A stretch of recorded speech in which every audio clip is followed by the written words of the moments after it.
Hey,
John, what time is it?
morning, everyone. To those of you here in the sanctuary and those of you at home on Zoom, I'm Sue McKay. I want to welcome you all to our service today. This is a very, very special, important service, and we've brought in a very important, special person to help us with this. Sarah, please stand up. Please, Sarah Hayman. She is with the Ellsworth Church. She's got a couple of things to say, and then I'll go on with announcements. So good morning, everyone, here in the sanctuary and on Zoom. I am Sarah Hayman, and I was driving from Bucksport, where I live, to this church, trying to remember when I was here last. And I think it might have been the fall of 2019, pre-pandemic, which seems kind of crazy for me. I've missed you, and I'm really grateful that our congregations know one another, that Reverend Drew is so good to us, that I have come to love and know some of your youth who are young adults now, and that Sue McKay said, come today and help us understand what the 8th principle is and what Article 2, the change in the UUA bylaws, is all about.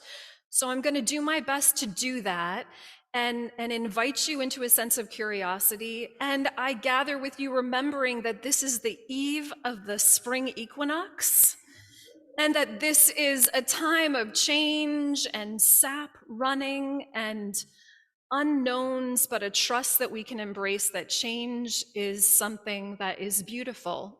It's challenging, and we don't know where it leads, and it's beautiful. So I'm so glad to be with you. Welcome to church.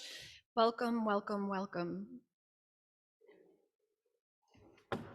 So for announcements today, they're really, really important. We do have this special meeting immediately following the service.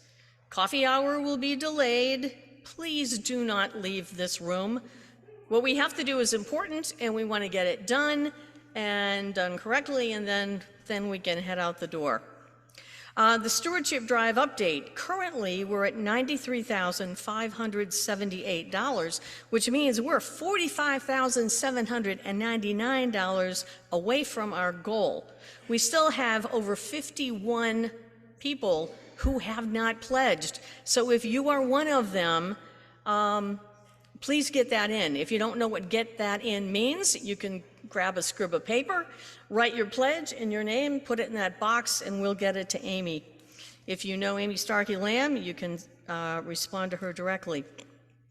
We're going to end the month with a wrap-up of the Stewardship Drive with our variety show following the service, and coffee and tapas will be served downstairs.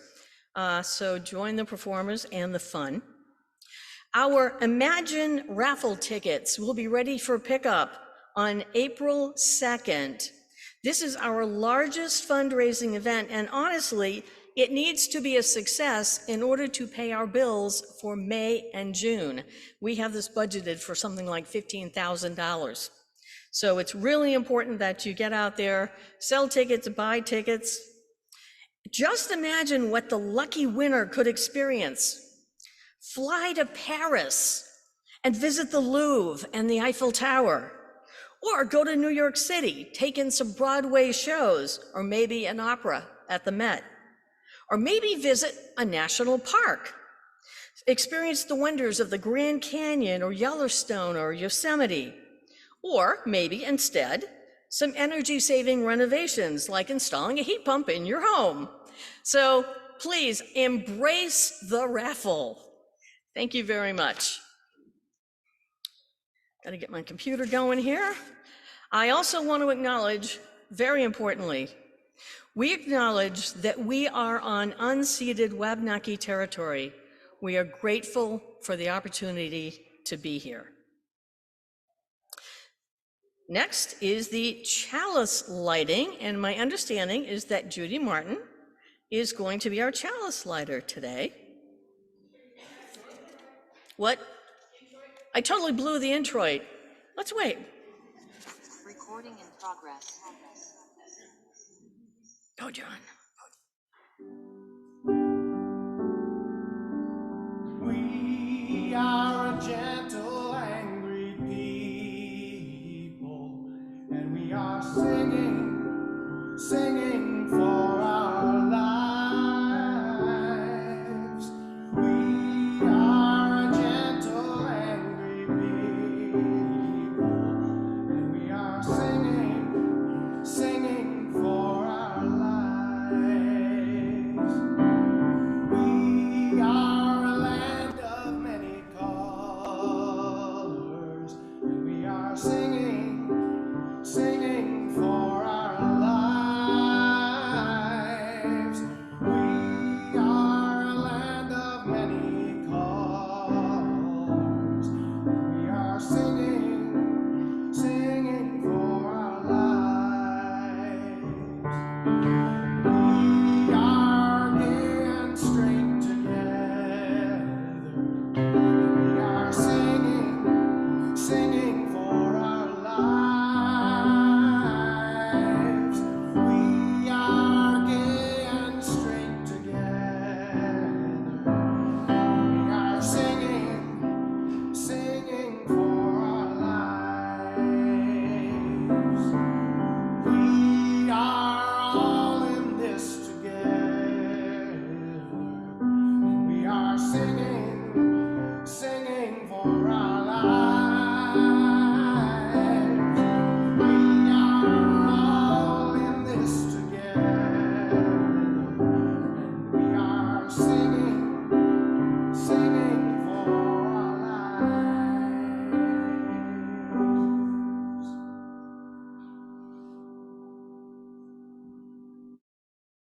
Thank you, John. That was lovely as always. Now we have Judy Martin as our chalice lighter. If you have a chalice at home, we invite you to light it now, as Judy lights the chalice here in the sanctuary.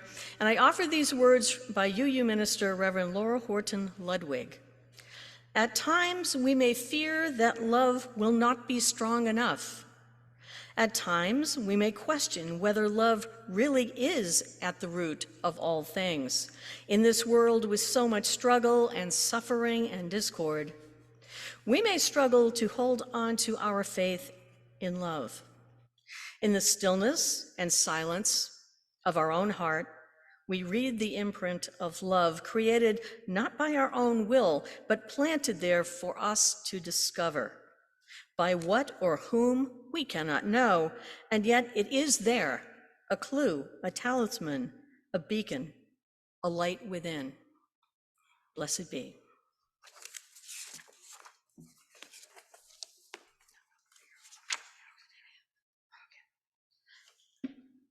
Our opening hymn is number 131, Love Will Guide Us.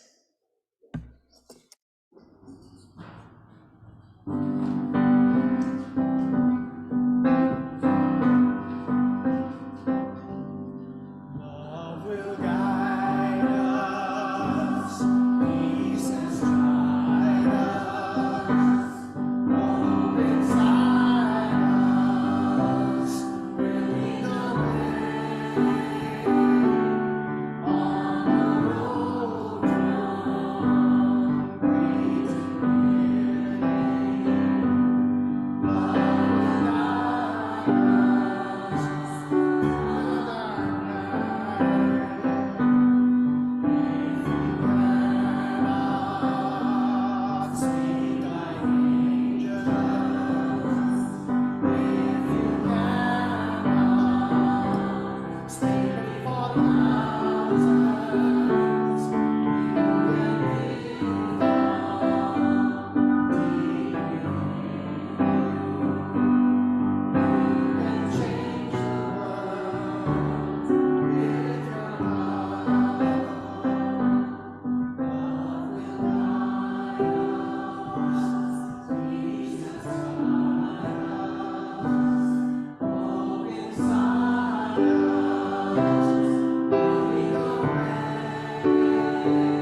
Imagine my microphone will come on like magic, which it just did.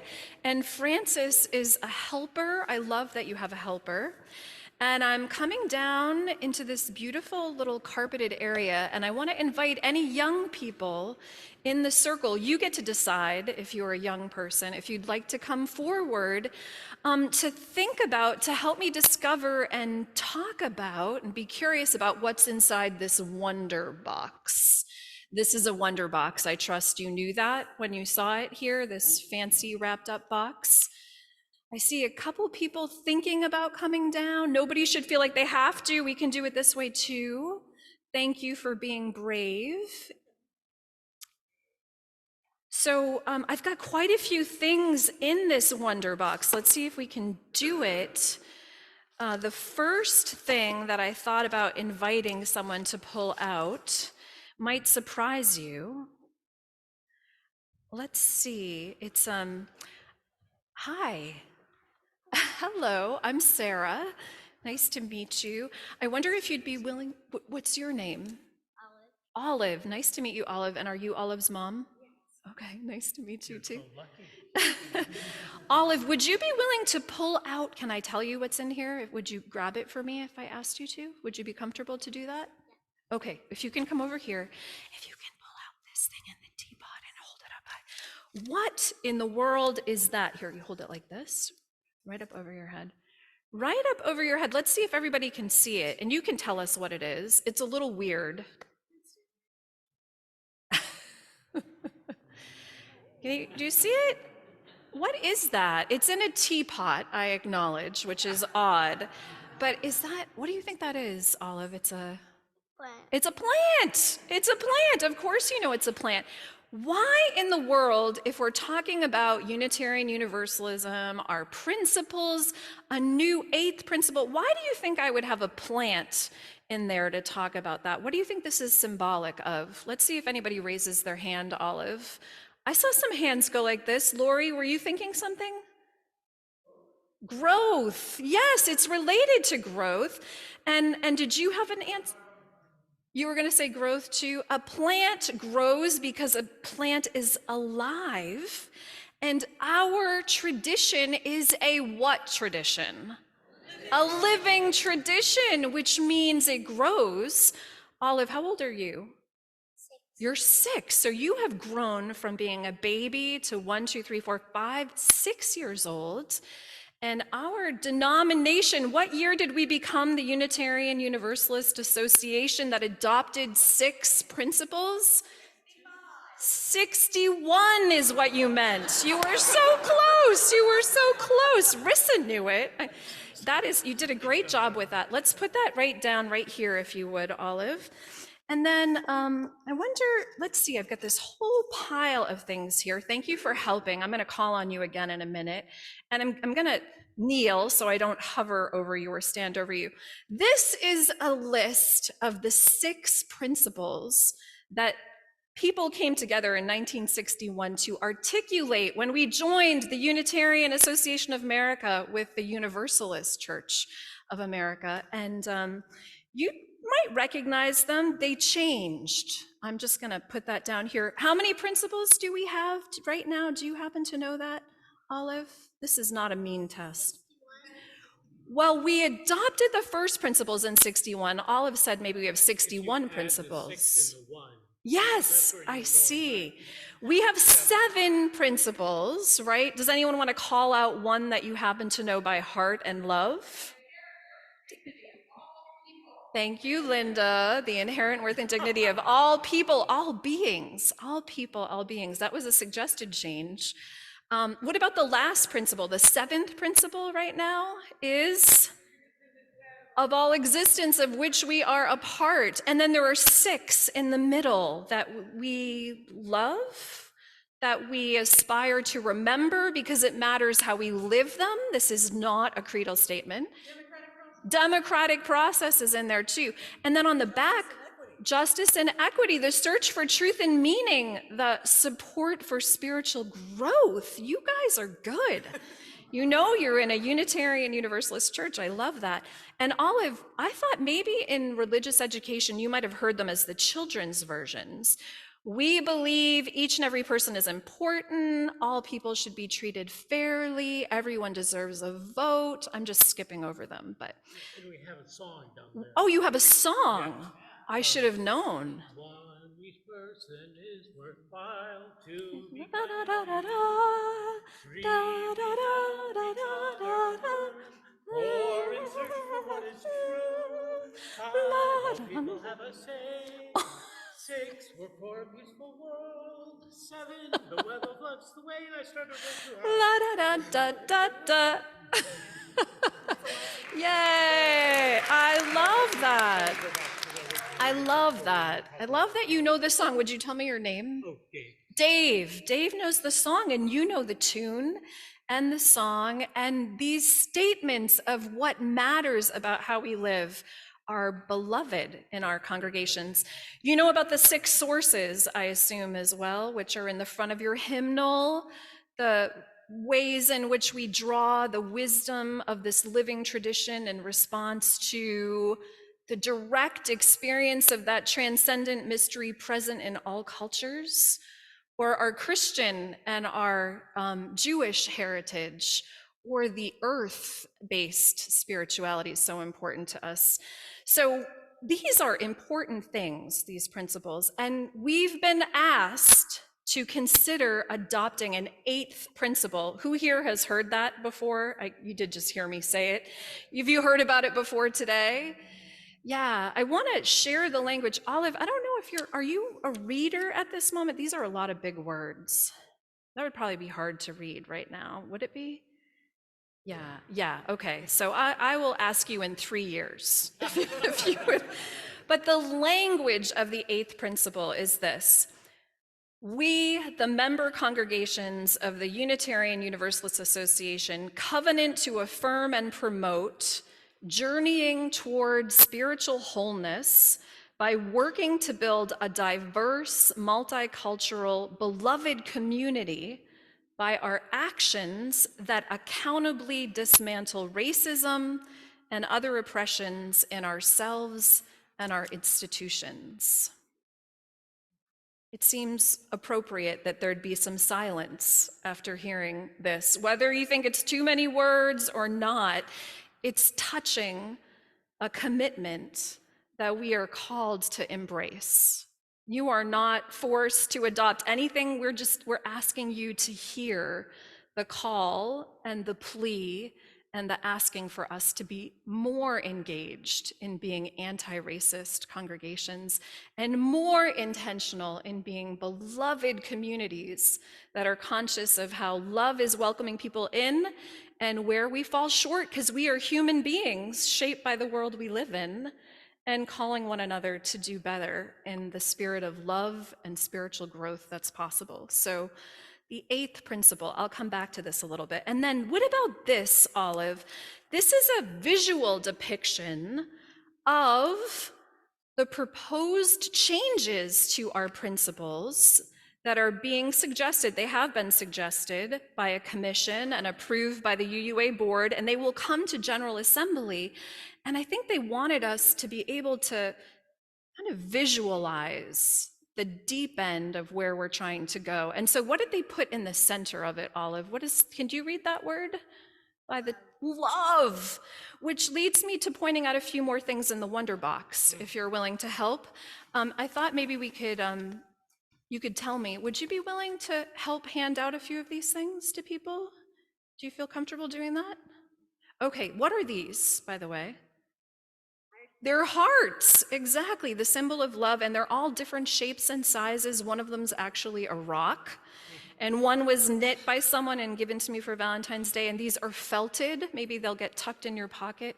Love is at the center of the new proposed way of articulating the principles that we love. It's the foundation of our covenant. It's named explicitly in this articulation in a way that it wasn't named in the most recent adoption of our principles.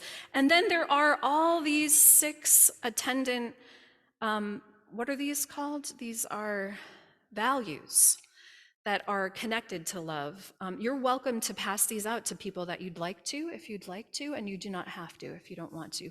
Those values are interdependence, equity, transformation, pluralism, generosity, and justice.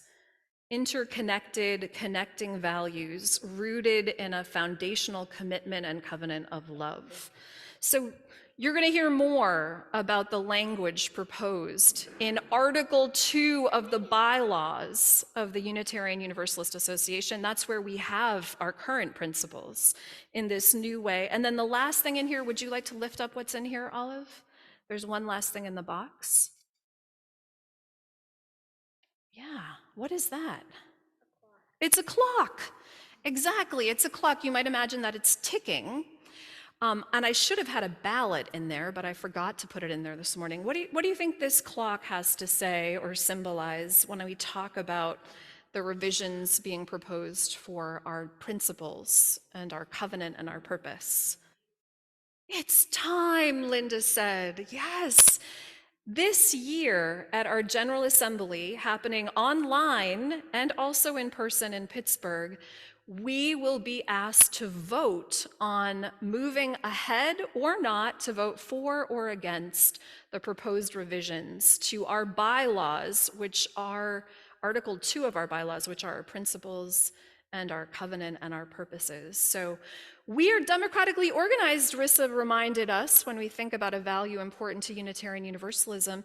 You, the members of this congregation, have authority and responsibility and agency to be part of helping us know to go forward or to pause and consider amendments, to be engaged in helping us be responsive to the world that's calling us to be more aware of anti-racism and anti-oppression and multicultural building beloved communities. So I hope you know you can sign up to go to GA as a delegate that participates virtually only, or you could also attend in person. If there is a vote of 50% in favor of the proposed revisions, there will be a year of study, and at General Assembly in 2024, we will be voting to adopt new expressions in our bylaws of our principles in this different and maybe unusual way of thinking about how to hold them. It's not to get rid of anything, it's to try to deepen and also expand our commitment to living our values. So what a lot of information to take in a time for all ages. And you have been a trooper, and so have you, and you even knew a song, Dave, which just made my day. Yes, and I don't know where this eighth principle is going to go. Oh, yeah. Oh, yeah. That's true. And I can speak to that a little bit, but I won't right now. Will, the intention, the commitments named in that eighth principle have been absorbed in the expression of the new principles. But we may need a new song, is what it also means too. So Maybe hip hop. yeah, it could be hip hop. We do different things, diverse expressions. Thank you for being part of this church and for coming to church today. And I look forward to seeing you in the youth group someday. I have had a chance to know other kiddos that have grown up in this church when we've done service projects together. Thank you for thinking about this important moment and remembering love at the center and the transforming power of being a living tradition and the promise we can help each other live into to care more deeply about each other and the world. So here ends the Time for All Ages. You're staying with us today, and you're welcome to hang on to that heart. And thank you for heading back to your seats as well. Thank you for coming after 3 years. We missed you. Yeah, thank you. The pin. Yeah, you're welcome. You're welcome. You're welcome. Next in our order of service is our time for joys and sorrows. If you have something in your heart that you would like to share briefly by lighting a candle, whether on Zoom or up here, you can start forming a little line, and Reverend Sarah will help you with that. I lit that last candle for all the joys and sorrows that remain unspoken. And as a guest in your midst, I acknowledge and name my gratitude for the love that you share with each other and the people that you call into the circle. And I invite you, as you're comfortable, to join with me in a moment of prayer, a pastoral prayer. I'll offer words. And again, just invite us to be present to our hearts that long to be open and feel connected.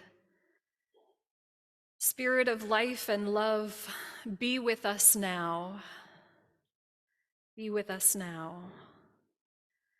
Be with us in our giving and receiving, in our losing and our leaving. Be with us in our listening and in our speaking, in our singing and our praying, in our naming beloveds whom we hold always close and dear. Source of all that is and was and ever will be with us as we experience change, that constant condition of being alive. Help us to be open, to be curious, to be willing. Help us to stay present, even as we're anxious, even as we're uncertain, even as we might wish things were easier. Spirit of life, source of all that is, be with us now and always. Amen.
Tim Martin is going to be a third person joining us up here to offer the reading,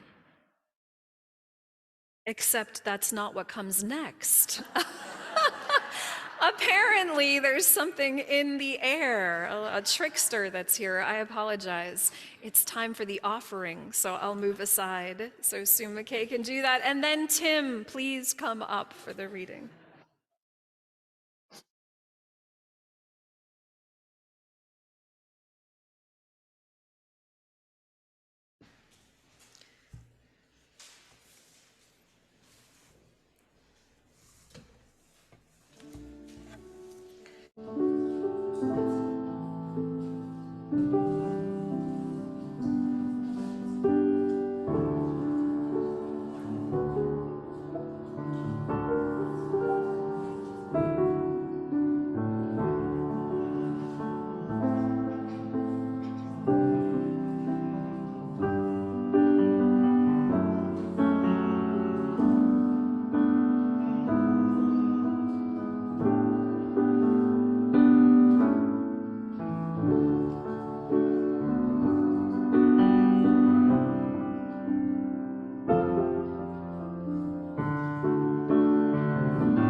Thank you for your generosity, for the gifts that you share, for the knowing you embrace of caring for one another and sharing what you have to create the world that we need, that we long for.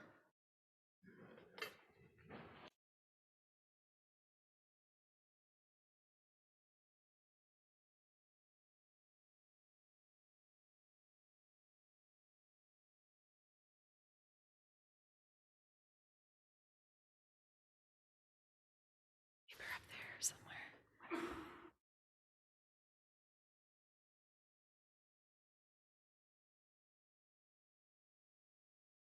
Sue's trying to mess with me. She took my paper. So our reading this morning, Tim, if you would come in here, will be a cozy trio. Again, I'm inviting you to be present to the language of the proposed changes to Article 2 and the language again to the 8th principle. They'll show up on the screen if the technology fairies and talented people are working with us today. And just I hope you'll make space in yourself to feel however you feel, just a response to what you're hearing. So thank you, Tim Martin and Sue. First, the language of the 8th principle, and then, as I said, are our 3 voices, the new language being proposed for Article 2 of our UUA bylaws. If we can put the 8th principle on the screen, please. We, the member congregations of the Unitarian Universalist Association, covenant to affirm and promote journeying towards spiritual wholeness by working to build a diverse, multicultural, beloved community by our actions that accountably dismantle racism and other oppressions in ourselves and our institutions.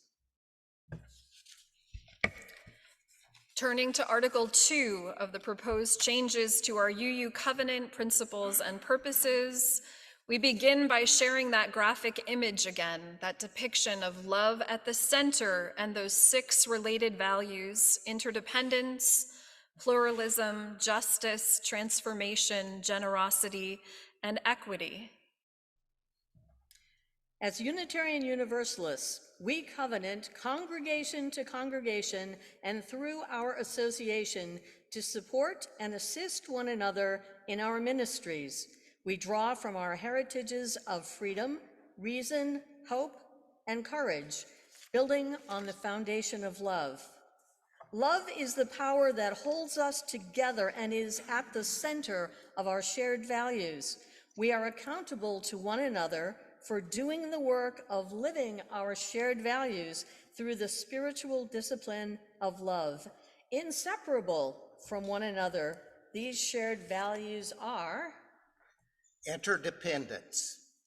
We honor the interdependent web of all existence. We covenant to cherish Earth and all beings by creating and nurturing relationships of care and respect. With humility and reverence, we acknowledge our place in the great web of life, and we work to repair harm and damaged relationships. Pluralism. We celebrate that we are all sacred beings, diverse in culture, experience, and theology.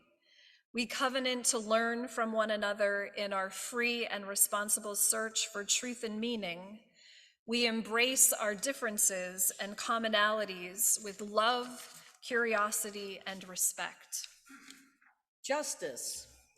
We work to be diverse, multicultural, beloved communities where all thrive. We covenant to dismantle racism and all forms of systematic oppression. We support the use of inclusive democratic processes to make decisions. Transformation. We adapt to the changing world. We covenant to collectively transform and grow spiritually and ethically. Openness to change is fundamental to our Unitarian and Universalist heritages, never complete and never perfect. Generosity. We cultivate a spirit of gratitude and hope. We covenant to freely and compassionately share our faith, presence, and resources. Our generosity connects us to one another in relationships of interdependence and mutuality. Equity. We declare that every person has the right to flourish with inherent dignity and worthiness. We covenant to use our time, wisdom, attention, and money to build and sustain fully accessible and inclusive communities. There ends the proposed revised changes to Article 2 of the UUA bylaws, and I hope we can see again that visual depiction of the proposed changes: love at the center and 6 connected values of interdependence, pluralism, justice, transformation, generosity, and equity. John has prepared a song for special music, a piece called "A Change Is Gonna Come" by Sam Cooke, and we'll hear that next. Thank you, John, and thank you all.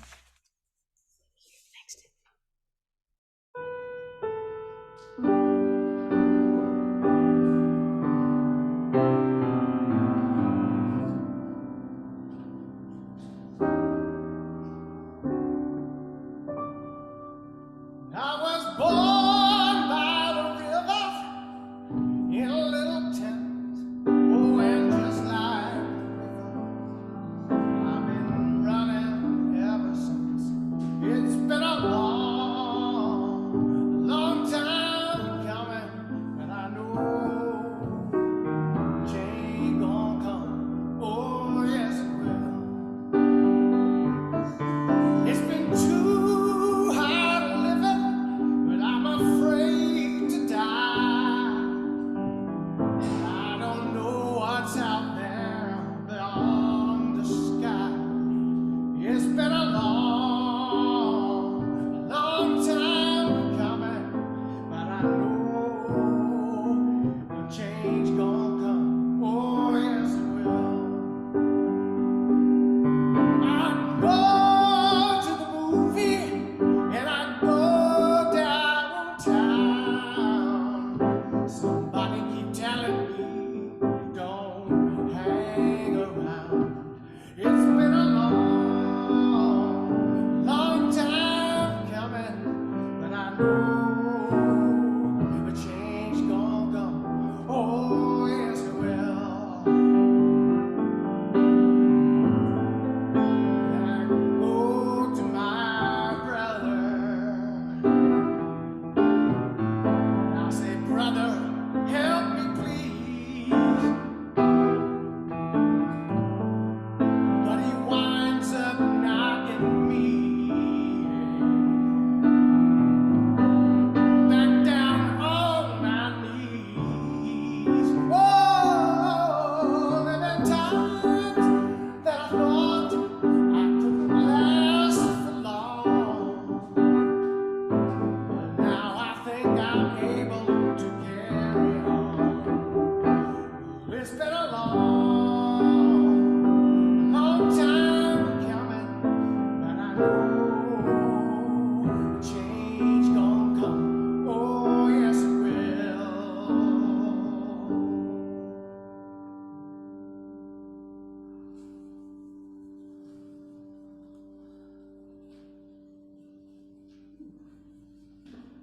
You know what a gift you have in John? Holy mackerel!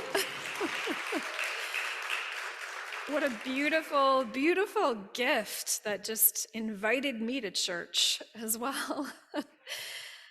So, here I am standing before you in this gorgeous space with this perfect sound system, and you are here, and I'm wondering where you are when it comes to hearing about the 8th principle. And the change is gonna come, change is a coming, being proposed in the Article 2 of our UUA bylaws, the part about our principles, our purpose, and our covenant. I wanna share, I engaged my own congregation, the Ellsworth congregation, thinking about this a month ago. The service, I thought, went well. There was a congregational discussion after the service, and that's when the woman who'd been running the sound system said, "Oh, you mean they're changing the principles? like it had somehow not been really all that clear in the jargon of Article 2 and eighth principle. And sometimes we have to be reminded to bring it down to kind of the simple essence of the message. Change is a comin', and we are invited to be a part of giving expression to that, of exercising our agency to reflect on our values that we mean to strengthen and deepen and live more boldly out of. So maybe you're someone for whom the 7 principles are the center of your Unitarian Universalist faith. I have colleagues that grew up when they were adopted, and they are North Stars for them.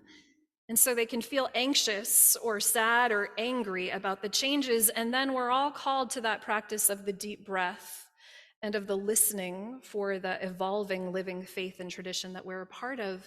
Maybe you're someone who is able to hear and be trusting about this faithful effort underway in our denomination and congregations, this change that calls us to claim love, to say love in how we express our principles as an active and centering force, an ethic of love, bell hook style, the foundation and center of our faith, with those 6 attending values surrounding it. I wonder, and this space is open for any and all of how you're feeling, and I'm deeply grateful that our congregations and our denomination and grassroots efforts are calling us to reflect on these questions. A few months ago, my colleague, the Reverend Marty Pelham, who serves our Rockland congregation, began a sermon he wrote about the proposed Article 2 changes by asking this question: how many of you have ever joined a church because of the church's bylaws? Right. As you can imagine, no one raised their hand, and that was really the point of the question. Generally speaking, people do not join congregations, do not give so generously of themselves and risk their life blended and woven together in covenant because of bylaws. We join congregations because of the characteristics and the life force that we experience in our embrace of them. That might be the music. I could see how that could be true in this congregation, or maybe it's the way you were treated the first time that you arrived. Maybe it's the children's program that Olive's a part of and 60 other young people that are in your congregation. Maybe it's the ways day in and day out that you act together to live your mission with intention that gives you energy and hope when so much else that we would experience or know about would have us feel despair or step back from action that won't be enough. Bylaws are not what get us to church, but bylaws are important in terms of articulating who we are and how we choose and practice being faithful and religious together. Our bylaws differentiate how we're religious from other traditions, and we are part of this living tradition that's reflecting on where are we in this moment in time and how can we be more bold and brave together. I'll come back to the Article 2 changes again, but I want to shift gears, if you'll do it with me, and think about that 8th principle. Are any of you familiar with Paula Cole-Jones, who's a religious leader in our denomination? She lives in the Washington, D.C. area. She grew up with her family at All Souls in D.C. Let me just step back. For more than 2 decades, she has been active in our denomination on regional and national levels as a leader in various justice ministries. She's a member of the Article 2 Commission that gave voice to this new proposed language for our principles, and she is also the person who first drafted the language of the 8th principle in 2013. She did this, creating the 8th principle, and has been advocating for its adoption in our congregations since then because she realized, and I'll just acknowledge in this circle, she's a person of color. She realized that what I'm about to say is the truth of her lived experience and many others in our congregations. This is what she said: A person can believe they are being a good Unitarian Universalist and following the 7 principles without ever thinking about or dealing with racism and other oppressions at the systemic level. That kind of stopped me in my tracks when I sat with her truth, her making sense of this faith tradition she chooses and stays a part of in leadership and longs for it also to grow.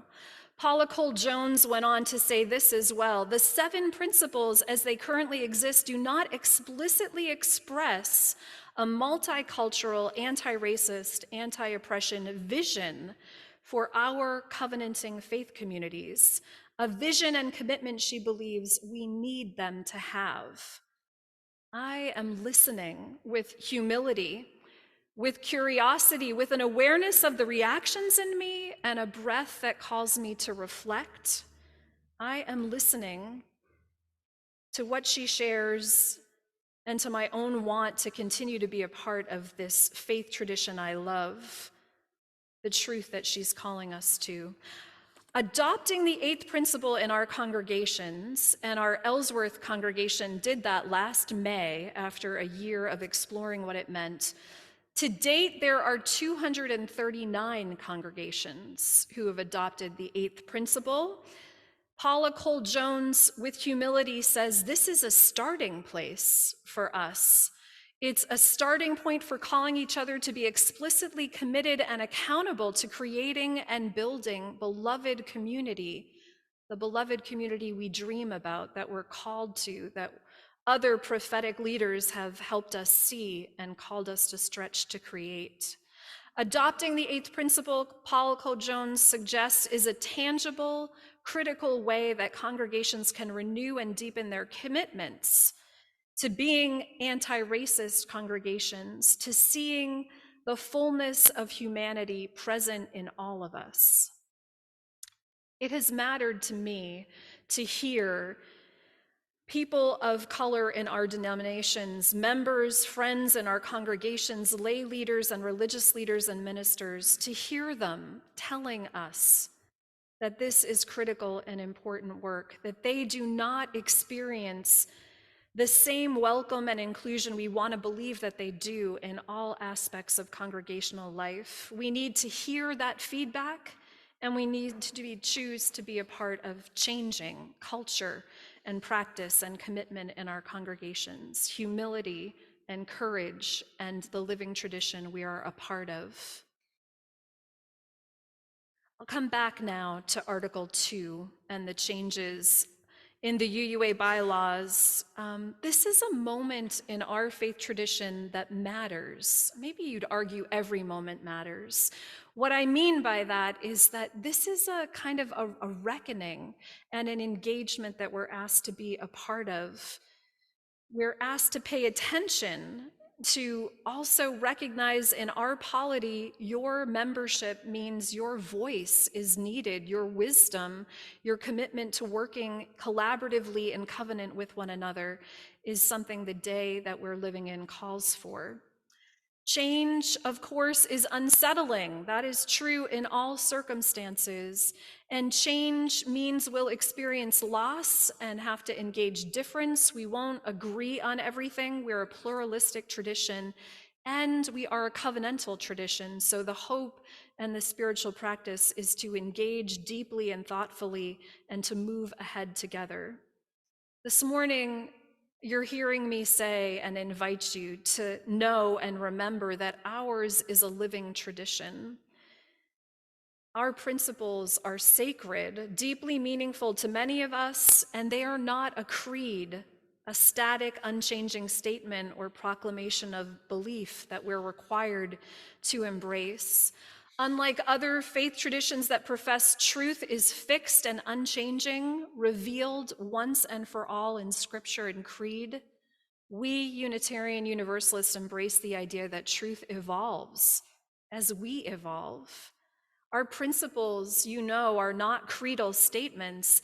They are an expression of our values and purpose in being Unitarian Universalist congregations that change over time and that are reflecting and aiming to reflect our changing and deepening understanding of what matters most.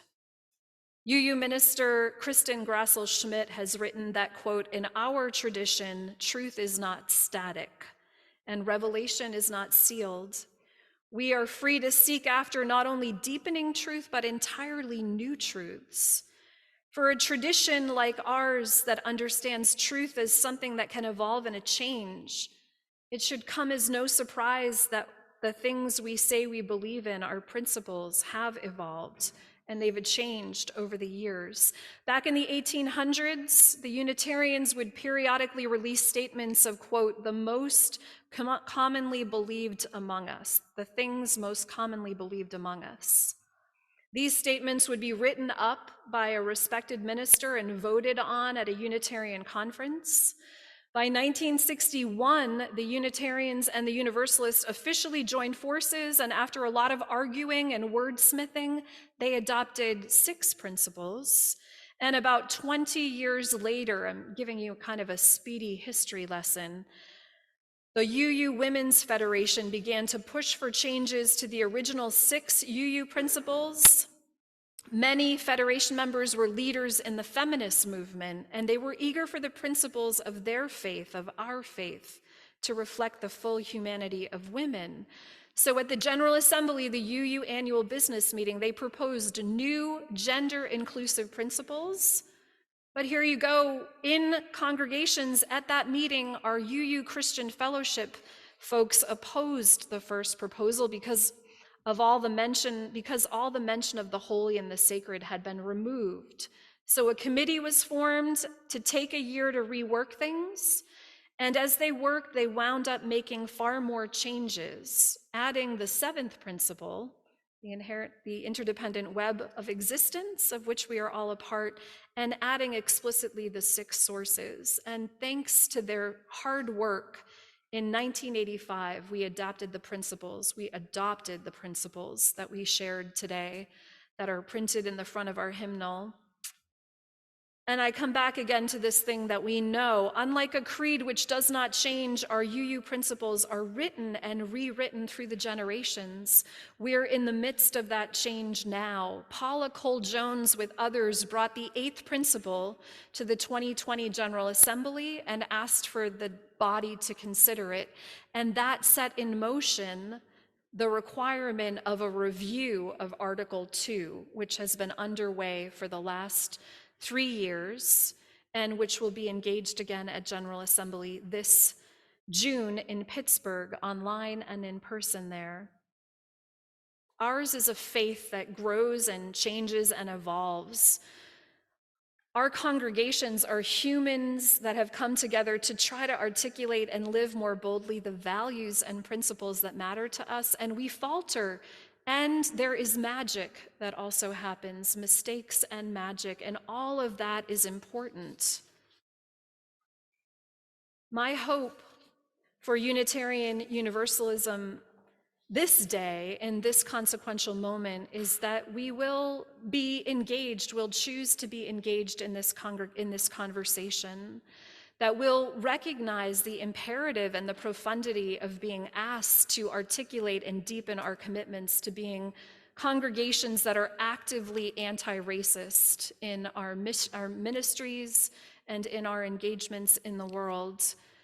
We know that we swim in the water of white supremacy and white supremacy culture, and our work is always to become more conscious of where it has infiltrated our souls and beings, our minds and hearts, and to root that out lovingly and to call each other to growth that would mean it is a more welcoming circle for all who would choose to be here, that we are more conscious of racism and classism and unconscious bias at work in us, that we with humility acknowledge we're human and will have blind spots, and we can call ourselves to these foundational principles of love and the other commitments that we made explicitly known.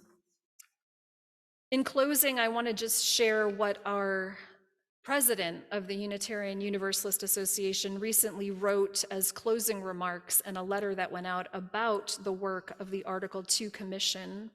Reverend Susan Frederick Gray said this, quote, "My hope for Unitarian Universalists is that we appreciate and that we approach this discernment about Article 2 with openness, that we enter into our conversations with a spirit of curiosity, holding off attachment to outcomes and listening with our whole hearts to the fullness and diversity of voices in our communities. My hope," she writes, "is that this process itself may deepen our understanding of and commitment to our faith." And I too share those same hopes. Thank you for inviting me to be in your pulpit. Thank you for reaching out across the 19 miles to Ellsworth to invite my people in, and that you would know also you're also a part of that circle and welcome there. Thank you for holding these larger questions of the deepening call for a commitment to become better, stronger, more responsive congregations. We have a closing hymn, and I'm going to remember it in just a moment, or someone will remind me in just a moment what it is. We are building a new way. It's in the teal hymnal. It's singing the truth of what we're trying to hold as the way this morning, number 1017. We are building a new way. You're welcome to rise in body or spirit if you're able and comfortable to do that.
We're not going to extinguish the chalice because the work of this congregation is going on again in just a couple of minutes. But we do want to thank Reverend Sarah for joining us today and helping clarify what we'll be talking about in just a few minutes. And would you all rise for the benediction?